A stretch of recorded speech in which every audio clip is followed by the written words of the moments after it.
Hello বন্ধুরা, welcome to our channel নতুন পথের সন্ধানে। আজকেও তোমাদের জন্য নিয়ে চলে এসেছি আরও একটি ইনফরমেটিভ ভিডিও। আজকে আমরা জার্নি করতে চলেছি হাওড়া টু পুরী। পুরী ঘুরতে যাচ্ছি। অতএব হাওড়া টু পুরী আজকে আমাদের ট্রেন আছে বন্দে ভারত। বন্দে ভারত সকাল 6:10 হাওড়া স্টেশন থেকে ছাড়ে।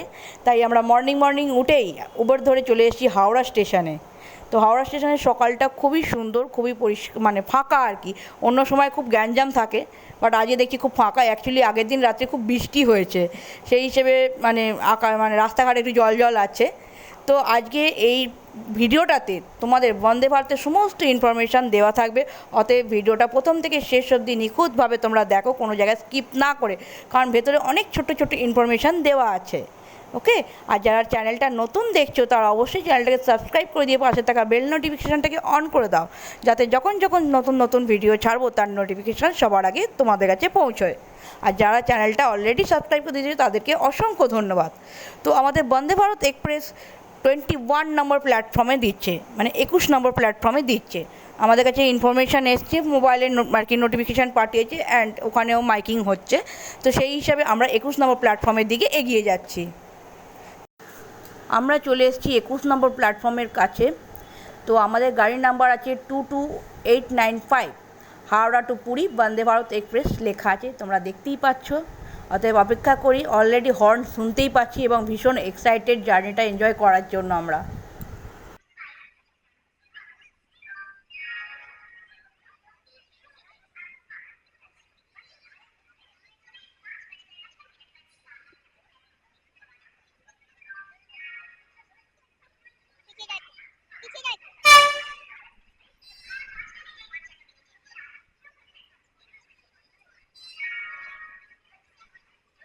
তো বন্ধুরা, এখানে তোমরা দেখতে পাচ্ছ বাইরের ডিজিটালি হিসাবে কোচ নাম্বারগুলো কিন্তু এরমভাবে লেখা আছে। আমার খুব কনফিউশন ছিল যে কোচ নাম্বারটা কোথায় লেখা থাকে। ওই জন্য অনেকেরই যারা নতুন হয়তো ফার্স্ট টাইম ট্রাভেল করছো তাদের অনেক সময় মনে হবে যে কোচ নাম্বার কোথায় লেখা আছে। সেই জন্য তোমাদের ভালো করে হাইলাইট করার জন্য দেখিয়ে দিলাম যে এই জায়গাগুলোতে কিন্তু কোচ নাম্বারটা লেখা আছে। এই যে E2 আর E1 হলো এক্সিকিউটিভ চেয়ার কার যেটা আছে, আর আমাদের এমনি প্লেন এসি চেয়ার কার ছিল। আমাদের কোচ নাম্বার C4। এই রকমভাবেই তোমাদের যেরকম সিট পড়বে, যেরকম কোচ নাম্বার পড়বে দেখতে পাবে। অলরেডি মেয়ে উঠে পড়ছে, দেবেশ লাগেজ তুলছে। ঢুকে ডান দিকে টার্ন নিলে আমাদের কোচটা শুরু হচ্ছে।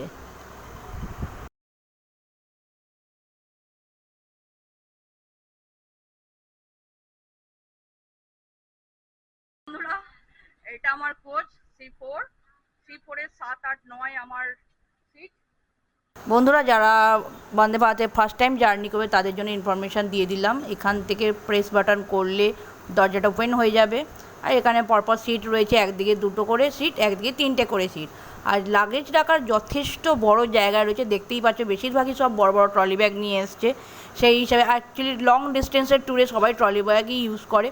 এবার বুঝতেই পারছো, আর সিটটা খুবই কমফর্টেবল আর খুবই নরম গদি, মানে বয়স্করাও ট্রাভেল করতে কোনো অসুবিধা হবে না। ইয়াং থেকে বয়স্ক সবাই খুব ভালোভাবে ট্রাভেল করতে হবে বন্দে ভারতে। সিট কোয়ালিটি কিন্তু ভালো, সিটিং অ্যারেঞ্জমেন্টটা ভীষণ ভালো। এই ইনফরমেশানটা তোমাদের দিয়ে দিলাম। বন্ধুরা, আমাদের একটা ছোট প্রবলেম হয়েছে। প্রবলেমটা হলো যে আমাদের 3টে সিট কাটা আছে। তো 3টে সিটের মধ্যে যেদিকে রয়ে 2টো করে সিট আছে, সেদিকে আমার আর মেয়ের পড়েছে। আর দেখো, দেবেশ এই সাইডে বসেছে। যেদিকে 3টে সিট আছে সেই দিকের ফার্স্টের দিকে, মানে এই দিক থেকে ফার্স্টের দিকে সিটটা দেবেশের পড়েছে। তো আমরা বারবার চেয়েছিলাম, যেহেতু বাচ্চা নিয়ে বসছি, বারবার চেয়েছিলাম যাতে 3টে করে সিট যেদিকে রো আছে সেদিকে পরপর সিট পড়লে খুব ভালো হতো। তো কী হবে জানি না, কারণ ওইদিকে এখনও 2জন প্যাসেঞ্জার আছে দেবেশের পাশে। তারা কি রিকোয়েস্ট শুনবে কিনা আমি জানি না, তবুও রিকোয়েস্ট করে দেখবো যাতে এদিকে ওনারা যদি বসেন তাহলে খুব হেল্প হয় আর কি। তো এটাই একটা মাইনর প্রবলেম হয়েছে। বাদ বাকি ট্রেনটা ওভারঅল খুব ভালো, মানে সিটটা খুবই কমফর্টেবল। সমস্ত কিছু আছে, হ্যান্ডরেস্ট আছে, এইদিকে দেখো হ্যান্ডরেস্ট আছে। আর বাদ বাকিটা ব্যাক ক্যামেরায় তোমাদের দেখাচ্ছি আর কি আছে। এদিকটা দেখো পা রাখার স্ট্যান্ড আছে, আর জলের বোতল রাখার জায়গা আছে। এদিকটা টেবিলটা আছে, ছোট একটা টেবিল আছে, এরকম খুললেই তোমরা পুরো এরম খাবার টাবার রেখে খাওয়া যাবে, এরম পুরো টেবিল করা আছে। আর সিটের গ্যাপিংটা বেশ অনেকটা আছে। দাঁড়াও, এটা একটু বন্ধ করে দিই। সিটের গ্যাপিংটা কিন্তু অনেকটাই আছে, বেশ কমফোর্টেবল বসা যাচ্ছে, মানে একটা সিটের থেকে আরেকটা সিটের গ্যাপিংটা। আর এদিকটা মিরার সাইড আছে, এই যে ওয়েদার যদি ভালো থাকে সাইডের ভিউ দেখাবো তোমাদের। আমাদের এখানে আমার এখানটা পড়েছে এমার্জেন্সি অ্যালার্ম। এই দেখো 8 নাম্বার সিট আমার, 7, 8, 9, এই যে 8, 9 আমার, আর 7 ওদিকে দেবেশের পড়েছে। তো যাই হোক, এই যে দেবেশ একা হয়ে গেছে, ও একা ট্রাভেল করছে আর আমি আলাদা ট্রাভেল করছি মেয়েকে নিয়ে, তাই না? হ্যাঁ বন্ধুরা, একটা প্রবলেম হয়ে গেছে, সেটা হচ্ছে যেটা পূজা বললো, প্রবলেম হয়ে গেছে অনেকটা। মানে অবশ্য রাতের জার্নি তো নয়, কোনো সমস্যা নেই, দুপুর চলে যাব। এখানে যারা আছেন তাদেরকে যদি রিকোয়েস্ট করে তারা যদি ওদিকে যান, আমরা এদিকে চলে আসবো, 3 জন, একটা সুবিধা হবে। দেখা যাক যে যারা আছে তাদেরকে একটু রিকোয়েস্ট করে দেখা যাক, ঠিক আছে? তো বন্ধুরা এরকমভাবে হবে বুঝতে পারিনি ব্যাপারটা, কিন্তু আমরা অনেক দিন আগে থেকে টিকিট কেটেছি, বাট আফটার দ্যাট এরকম যে হবে সেটা আমরা বুঝতে পারি। টিকিট কেটেছেন স্টেশন মাস্টার, ওখানে আমরা বলেছিলাম দিয়েছেন, মানে তিনি একেবারে মাথা খারাপ, তার কিছুই নেই, তার মাথায় গোবর পোড়া, ঠিক আছে, যার জন্য এইসব দিয়েছেন। এইভাবে সিট অ্যারেঞ্জ করার কোনো মানেই হয় না, ঠিক আছে? তো খুব ফালতু জিনিস একটা করেছেন, তো খুব খারাপ লাগছে ব্যাপারটা। ওভারঅল ঠিক আছে, চলুক, দেখা যাক সিটে কেমন কমফোর্টেবল ফিল করছো? সিটটা ভালো। এখানে একটা টাইপের আছে, খাবার দাবার জন্য জায়গা আছে, ঠিক আছে, এখানে জায়গা আছে। আর এখানে যেটা এরকম তোলা যায় বা নামানো যায়, ঠিক আছে, প্রত্যেকটা জায়গাতেই আছে, এটা কোনো অসুবিধা নেই। এখানেও একটা আছে, প্রত্যেকটা গ্যাপিংটা একটা সিট থেকে একটা সিটে গ্যাপিংটা কত? গ্যাপিংটা অনেকটাই আছে, অনেক গ্যাপিং আছে, কমফোর্টেবল বসা যাচ্ছে, এরকম ভাবে রেখে বসতে পারবেন, কোনো অসুবিধা নেই। একদম পাওয়া রেখে এরকম ভাবে আরাম করে বসতে পারবেন, কোনো অসুবিধা নেই, একদম ঠিক আছে, সব কিছু বাকি সব ঠিক আছে। সিট নিয়ে কোনো অসুবিধা নেই, এনভায়রনমেন্ট নেই, কোনো অসুবিধা নেই, খালি সিটগুলো নিয়ে অসুবিধা নেই। হ্যাঁ, সিটগুলো সব এদিক ওদিক হয়ে গেছে, সব এদিক ওদিক। আমি যেরকমভাবে কেটেছিলাম সেরকমভাবে পাইনি। হ্যাঁ, দোষটা কার আমি বুঝতে পারছি না, তবে আমি রিকোয়েস্ট করবো রেল কর্তৃপক্ষকে যেন এরকমভাবে টিকিট যেন না দেওয়া হয়।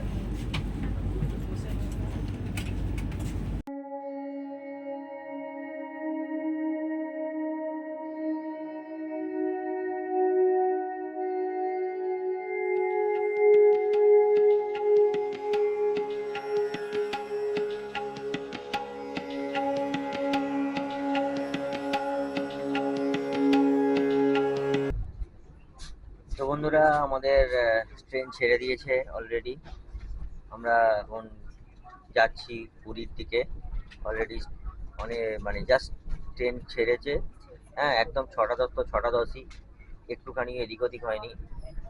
আর টাইমিং সম্পর্কে যেটা বলবো সেটা একদম পারফেক্ট। তার কারণ হচ্ছে মানে অন্যান্য অনেক ট্রেনে দেখেছি বেশিরভাগ ট্রেনই পারফেক্ট টাইমেই ছাড়ে, একটু 10-5 মিনিট হয়তো এদিক ওদিক ছাড়ে, কিন্তু এটা একদম 6টা 10এই ছেড়েছে। যেটা বক্তব্য ছিল সেটা হচ্ছে একটাই, সেটা হচ্ছে যে সিট নাম্বারগুলো ঠিকঠাক নেই, এর জন্য আর একজনের কাছ থেকে হেল্প চাইতে হলো। যদি 3টে সিট পরপর ঠিকঠাক থাকতো তাহলে হেল্প চাইতে হতো না। তো প্রবলেম হচ্ছে ওইটাই, যে সিট নাম্বারগুলো একদম ঠিকঠাক নেই। এদিকে যেমন 3টে সিট আছে, 3টে সিটে আমাদের নেই, আমার এখানে একটা সিট আর ওইদিকে 2টো সিট, ঠিক আছে বন্ধুরা, এটাই মেন প্রবলেম হয়ে গেছে। তো বন্ধুরা, আমাদের ট্রেনে উঠতেই মানে ট্রেন স্টার্ট হতেই এরকম জল দিয়েছে 500 ml করে, 3 জনের 3টি, মানে যে আপনার টিকিট কাটবে তোমরা সেই হিসাবে 6টা জলের বোতল দেবে। আর নিউজ পেপার দিয়েছিল, তো নিউজ পেপার আমরা নিয়ে নিই। আর যারা খাবার অর্ডার দিবে, এখানে একটা বলে দিই তোমাদের, টিকিট প্রাইস আমাদের যেটা নিয়েছে, টিকিট প্রাইস আমরা জাস্ট মানে সিট হিসাবে বুকিং করেছি। খাবারের জন্য যেটা এক্সট্রা টিকিট লাগে, ফুডের এক্সট্রা টিকিটটা আমরা বুক করিনি। তোমরা চাইলে বুক করতে পারো, যদি না চাও বুক নাও করতে পারো, ফুডটা আর কি নাও নিতে পারো, এটা অপশনাল আছে। হ্যাঁ, তো তোমরা বাড়ি থেকে খাবার আনিয়ে খেতে পারো। হ্যাঁ, তো এই হিসাবে এটা একটা অপশন আমি বলে দিলাম। ফুড যদি তোমরা এক্সট্রা নাও, তো এমনি জার্নিকে টিকিটটা টাইপ করতে তার সাথে আরো 300 টাকা করে এক্সট্রা। আর যদি এখানে বসে ধরো তোমরা ফুড অর্ডার দাওনি, তখন যখন টিকিট কেটেছো, কিন্তু এখানে বসে তোমার মনে হচ্ছে যে হ্যাঁ রেডি হয়নি খাবার দাবার আমাদের, অ্যারেঞ্জমেন্ট করতে পারিনি, এখানে ট্রেনে বসে তোমরা খাবার অর্ডার দিতে চাও, সেক্ষেত্রে তোমাদের 300 টাকার সাথে আরো 50 টাকা মতো এক্সট্রা দিতে হবে। এবার দেখো, এখন যে প্রাইসটা আছে সেটা আমি তোমাদের বললাম, পরবর্তীকালে হয়তো প্রাইস চেঞ্জ হতেই পারে। হ্যাঁ, তো সেটা একটু মাথায় রাখবে। তোমরা অনেকেই তোমরা কমেন্ট করো, হ্যাঁ দিদি তোমরা তখন বলেছিলে এই দাম, কই এর দাম তো নেই, এটা অনেকেই বলো তোমরা। So, সেই হিসাবে আমি তোমার বলেছিলাম, তোমাদেরকে সবাইকে বলে দিলাম যে খাবার প্রাইসের ক্ষেত্রে কিন্তু এইটা আছে, তোমরা ট্রেনে বসেও কিন্তু খাবার অর্ডার দিতে পারো, তার জন্য এক্সট্রা খাবারের যেটা টাকা তার সাথে এক্সট্রা আরো 50 টাকা তোমাদের পে করতে হবে। তো চলো জার্নিটা দেখতে থাকো। বন্ধুরা আমরা দুটো চা নিয়েছি, চায়ের ক্ষীর দিয়েছে, ক্ষীর দিয়েছে চায়ের, ঠিক আছে, চায়ের ক্ষীর দিয়েছে। সুগারটা হচ্ছে এইটা, সুগার লেখা আছে, এটা দুধ, এটা দুধ, আর এটা হচ্ছে চা। এই গরম জল দিয়ে গেছে, চাটা ডোবাতে হবে, ডুবিয়ে তৈরি করতে হবে। আমি এখন তৈরি করি, এই সব শুধু ডুবিয়ে দিতে হবে, ঠিক আছে, এটাকে গুলিয়ে ডোবাতে হবে না, সব শুধু ডোবাতে হবে। আর টি ব্যাগ ডুবাই ডুবিয়ে রাখো, ভাবে ডুবিয়ে দিতে হবে। রাখো ডুবিয়ে। ডুবিয়ে রাখলে হবে না, এটাকে আমাকে এরকম এরকম করতে হবে। ডোবানো থাক, এবার কোটটা তৈরি করি। চিনি দুধ দেবে তো? চিনি সব দেবো।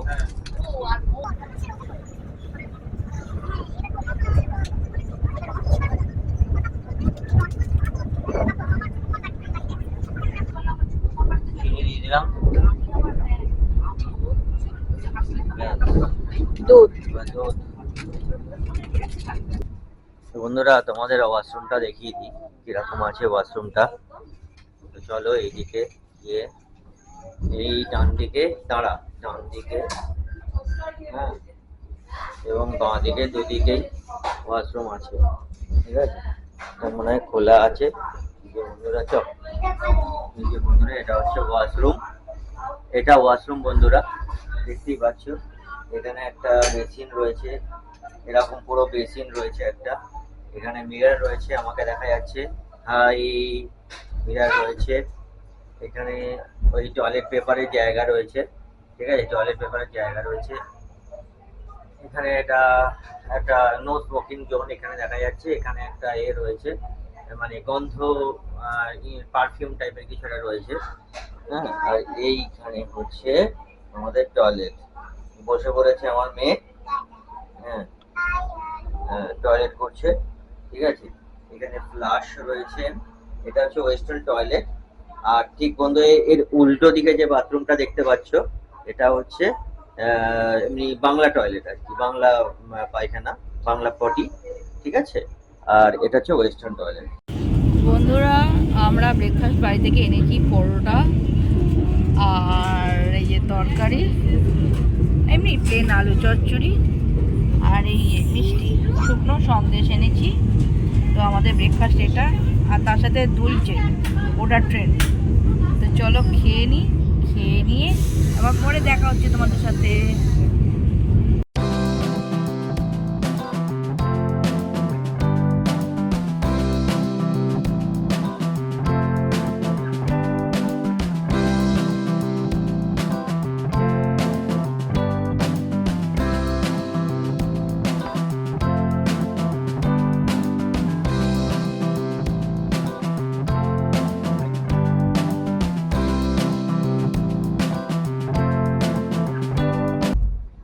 বন্ধুরা খড়গপুর আসতে চলেছে, দেখতেই পাচ্ছ বন্ধুরা, খড়গপুর আসতে চলেছে, আসতে হয়ে গেছে ট্রেনের গতিটা, একটু বাদে হয়তো স্টেশন আসার পর দরজাটা খুলে যাবে, তখন একটু দেখাবো তোমাদের নেবে খড়গপুর স্টেশনটা।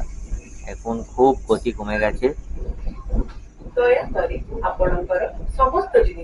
সব উড়িয়া ভাষায় কথা বলছে দেখতে পাচ্ছি, মনে হয় স্টেশন আসছে, এসে গেছে অলরেডি, ঠিক আছে বন্ধুরা, আমি নেবে তোমাদের ভালো করে দেখাচ্ছি। তো বন্ধুরা দেখতে পাচ্ছ খড়গপুর স্টেশন চলে এসছে বন্ধুরা, খড়গপুর স্টেশন, ঠিক আছে, এটা হচ্ছে খড়গপুর স্টেশন বন্ধুরা, খড়গপুর স্টেশন চলে এসছে। এখানে ট্রেন 2 মিনিট দাঁড়াবে, তারপরে আবার ট্রেন চলে যাবে। ঠিক আছে, দেখো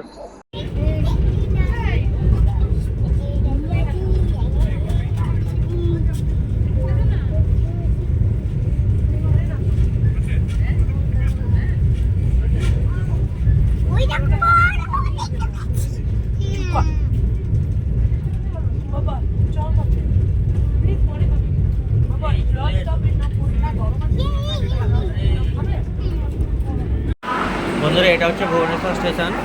এখানে হয়তো মাত্র 2 মিনিট থামবে। এই যে স্টেশনটা দেখতে পাচ্ছ, এটা হচ্ছে ভুবনেশ্বর স্টেশন।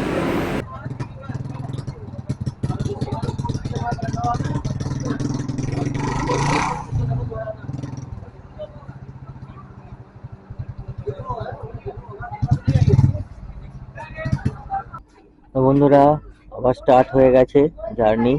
বালেশ্বরে এই 2 মিনিট দাঁড়ালো। সব প্রতিটা স্টেশনে প্রায় 2 মিনিট দাঁড়ায়। প্রতিটা বলতে বালেশ্বর, খড়গপুর, এটা দ্বিতীয় স্টপেজ। প্রথমটা খড়গপুর, দ্বিতীয়টা বালেশ্বর। ঠিক আছে, প্রতিটা স্টেশনে 2 মিনিট করে খালি দাঁড়াচ্ছে। দেখতে পাচ্ছ বন্ধুরা, হু করে স্টার্ট নিয়ে নিয়েছে। অ্যান্ড বাইরে গিয়ে ছবি তোলা খুব দুষ্কর ব্যাপার। হট করে ছেড়ে দিলে, দরজা বন্ধ করে দিলে ও আর খুলবে না। ঠিক আছে, অন্যান্য ট্রেন নয় যে উঠে পড়বে তোমরা। হ্যাঁ, এটা পুরো মেট্রোর মতো, দরজা একবার বন্ধ হয়ে গেলে আর খুলবে না, আর ওখানেই থাকতে হবে, বুঝতে পারলে?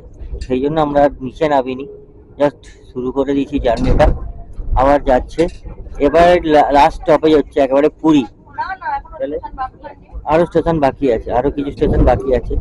যে স্টেশনে দাঁড়াবে সেই স্টেশনে তোমাদের দেখাবো। ঠিক আছে বন্ধুরা।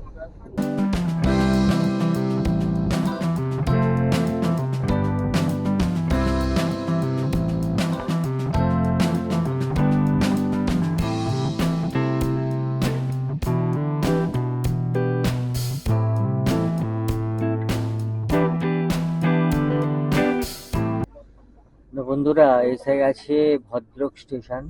দেখতে পাচ্ছ এইখানে লেখা রয়েছে, এই যে এখানে লেখা রয়েছে ভদ্রক স্টেশন। তো এরপরে কি স্টেশন আসবে সেটা বলবে, আমরা জানি না কি স্টেশন আসবে। এটা তৃতীয় স্টেশন চলছে। ঠিক আছে, প্রথমে আপনাদের খড়গপুর এসছিল, তারপরে বালাসোর, তারপরে এটা ভদ্রক। ঠিক আছে, এরপরে কি স্টেশন আসবে সেটা আমরা আবার জেনে তোমাদের বলবো। ঠিক আছে। ফাইনালি আমাদের স্টেশন চলে এসছে পুরী। বা ট্রেনটা একটু লেট ছিল, 12টা 20 জায়গায় 1টা 9-তে ঢোকাচ্ছে। অলরেডি স্লো হয়ে গেছে, দেখতেই পাচ্ছ স্টেশনে ঢুকে পড়েছি। এবার ধীরে ধীরে নামবো আমরা সবাই। আবার অনেকেই ওখানে বসে আছে লাগেজ নিয়ে, যারা আবার মানে পুরী থেকে হাওড়া যাবে বন্দে ভারতে, তারা অনেকেই লাগেজ নিয়ে দেখছি অনেকেই বসে আছে, কেউ দাঁড়িয়ে আছে। তো চলো ধীরে ধীরে আগে নাবি, তারপরে একটু বাদে আবার তোমাদের সাথে দেখা হচ্ছে। অ্যাকচুয়ালি লাগেজ টাগেজ নিয়ে নামবো তো একটু প্রবলেম হবে, তো সেই হিসাবে একটু বাদে আবার তোমাদের সাথে দেখা হচ্ছে।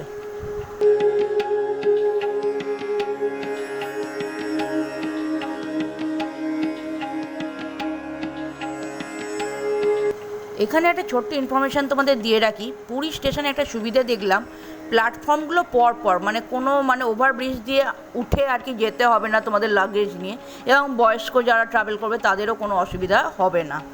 এবার পুরী স্টেশনের বাইরে থেকে আমরা একটা অটো ধরেছি, অটো নয় টোটো ধরেছিলাম। তো টোটো মোটামুটি 170 নিচ্ছে। অ্যাকচুয়ালি সমস্ত অটো টোটো অনেকগুলো আমরা মানে দরদাম করেছি, দেখলাম মোটামুটি 250-250 নিচ্ছে। তো সেই হিসাবে খুব মানে বাজেট মানে বার্গেনিং করে তোমরা উঠবে, নাহলে কিন্তু চাপ আছে।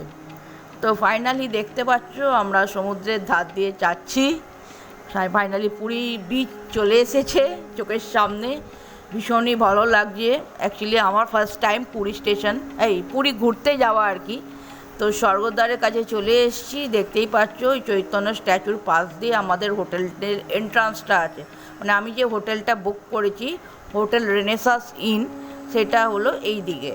তো অন দ্য ওয়ে আমরা অলরেডি যাচ্ছি। অ্যাকচুয়ালি তখন অলরেডি দুপুর হয়ে গেছে, প্রায় মানে স্টেশন থেকে বেরোতে প্রায় মানে 1:30 কাছাকাছি হয়ে গেছে। তাই জন্য অনেক দোকান খোলা আছে, এখন দুপুর হয়ে গেছে যেহেতু, আবার অনেক দোকানই বন্ধ আছে। অ্যাকচুয়ালি সব বিকেলে আরও ভালো করে ওপেন হবে, তো সেগুলো তোমাদের ধীরে ধীরে পরপর ব্লগে দেখাবো। এই দিকটা দেখো, বাঁ হাতে যেটা দেখতে পাচ্ছ সেটা হলো এখানকার শ্মশান, মানে পুরীর শ্মশান, স্বর্গদ্বার শ্মশান। এখানে এখানে দাহ করা হয়।